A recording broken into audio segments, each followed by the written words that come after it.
বনিতা মা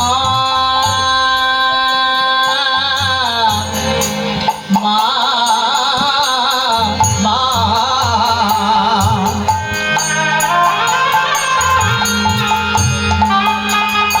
ও মা তা যুগে তুমি ছিলে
বলো বলো আমার সে কথা মনে পড়ে না তারে কাঁদিয়েছিলে মা সে কথা কি তোমার মনে পড়ে ওই ত্রেতা যুগে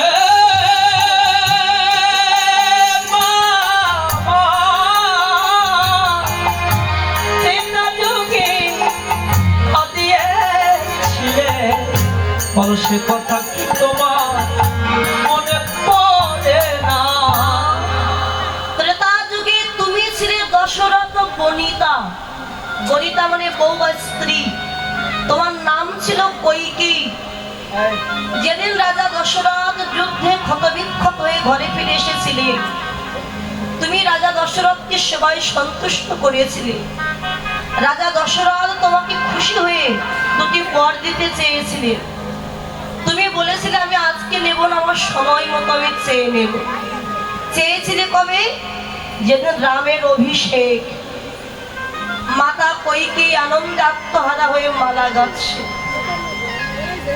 কেন রাম যে রাজা হবে রামকে কইকেয়ীর মতো ভালো আর কোনো মা বাসত না রাম রাজা হবে জেনে আনন্দে আত্মহারা হয়ে ফুলের মালা গাচ্ছে এমন সময় কইকেয়ীর বাবার বাড়ির দাসী মন্ত্রণা দিয়ে তাকে কুমন্ত্রণা দিয়েছে আরে কইকেয়ী মালা গাচ্ছিস কেন তুই কাঁদবো আমার রাম যে রাজা হয় আমার কি আর আনন্দের সীমা আছে ওরে মূর্খ রাম যদি রাজা হয় রাজমাতা হবে কৌশল্যা তুই হবি ভিখারি রাজমাতা যদি হতে চাস আমার কথা শোন রাজা দশরথের কাছে যা গিয়ে বল মহারাজ আমার যে বর দুইটি প্রাপ্য আছে বর দুইটি আমাকে দিয়ে দিন প্রথম বর চাইবি আমার পুত্র ভরত হবে অযোধ্যার রাজা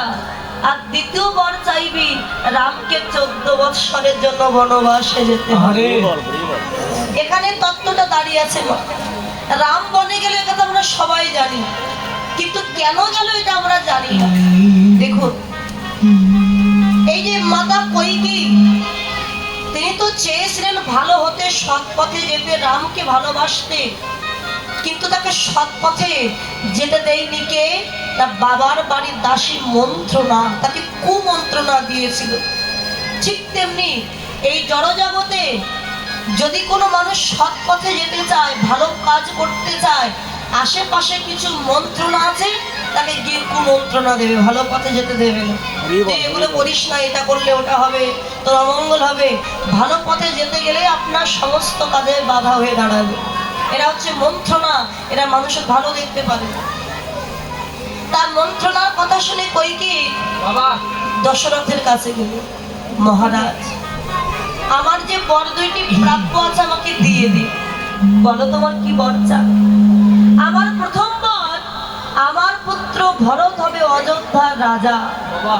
আর দ্বিতীয় বর, রামকে 14 বৎসরের জন্য, এই পর্যন্ত বলেছে, আর মুখ দিয়ে বলতে পারছে। কেন জানেন?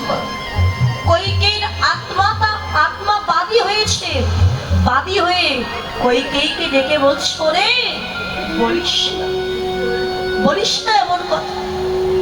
কোটি জন্ম তপস্যা করে সাধনা করে যে চরণ পাওয়া যায় না, আজকে তুই মা হয়ে তাকে পেয়েছিস পুত্র রূপে। আজকে মা হয়ে তুই রামকে তাড়িয়ে দিস না, দিস না। দিলে তোকে যে জনম জনম কাঁদতে হবে। তবু কইকেয়ী শুনলেন না, বরটা চেয়ে ফেললেন। আমার দ্বিতীয় বর, রামকে 14 বৎসরের জন্য বনবাসে যেতে হবে। সাথে সাথে আছাড় খেয়ে পড়েছেন রাজা দশরথ কইকেয়ীর চরণ। বলো না কইকেয়ী, এমন কথা বলো না, রাম ছাড়া যে আমার জগতে কেউ না। মা, রাম তো ভগবান। আচ্ছা, ভগবানের কি অজানা কিছু আছে মা? সবই তো জানেন। তিনি তো ভক্তের হৃদয়ে বাস করেন।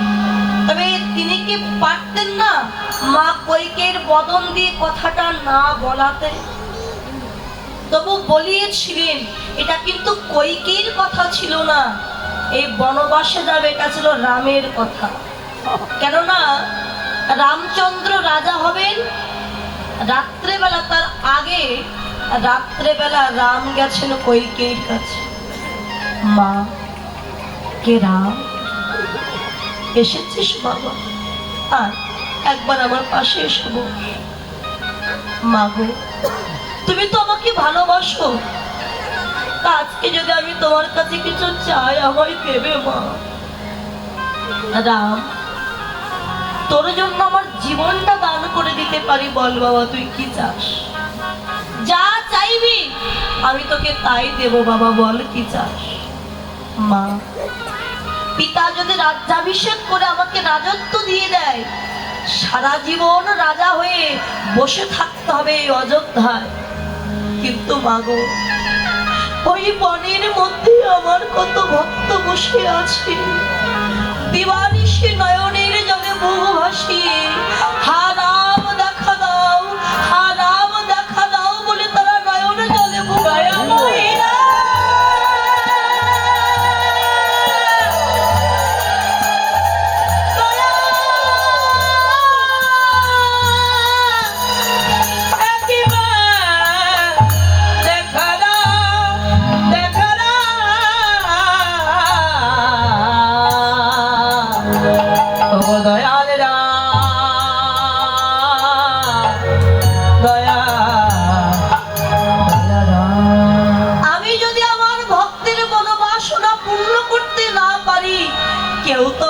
ভক্তের ভগবান আর বলবে না মা। তাই পিতার কাছে গিয়ে তুমি বলবে রামকে 14 বৎসরের জন্য বনবাসে যেতে হবে। আমি জানি মা, জগতে সবাই তোমায় অপবাদ দেবে, কলঙ্কিনী বলবে, তথাপিও ভগবত সেবা তো তোমার হবে মা। রামের কথা মতো কইকেয়ী কিন্তু এই বরটা চেয়েছিল। আজকে কথাটা শুনবার সাথে সাথে দশরথ কাঁদছে কইকেয়ীর চরণে ধরে। কইকেয়ী, বলো না এমন কথা। ভরত অযোধ্যা রাজা হবে তাতে ক্ষতি নাই, কিন্তু তুমি আমার রামকে তাড়িয়ে দিও না। রাম ছাড়া যে আমার কেউ নাই,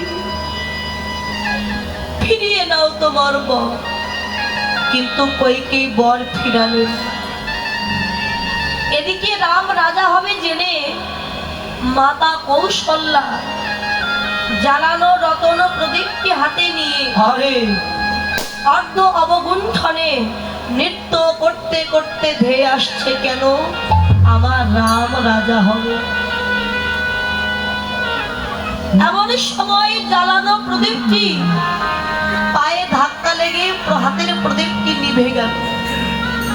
মা তো বুঝতে পেরেছে যে আমার সন্তানের বিপদ হবে, অমঙ্গল হবে।